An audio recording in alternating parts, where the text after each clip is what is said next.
So this is my anthem poem.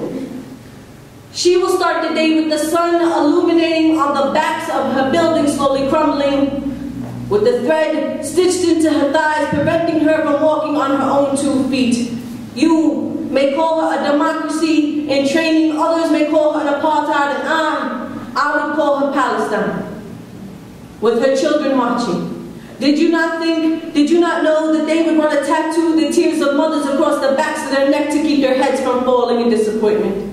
Learn to stare their brother's enemy in their eyes, the way their mothers taught them to. Never forget the feeling of living. Hold your heart to the sky and listen. We are leaves, lined in lineage, lingering in love, laying lifeless. Learning this language of patience, we are not angry, nor revengeful, we are waiting. We're waiting for the tears of God to hit our pupils, for we are his pupil. We are ready with the names of God stitched into the palms of our fists, with the burned bodies of babies in the backs of our clothes. We are ready as we stand in these streets in the name of our people.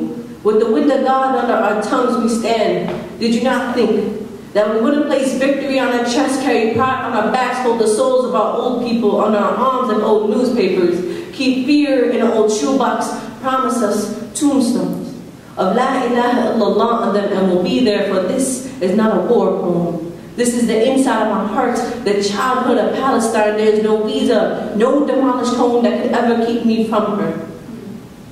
I've searched my heart inside out for that lost freedom bird, and she's left me a message. Find me in the land of your people, residing where the sun shines best.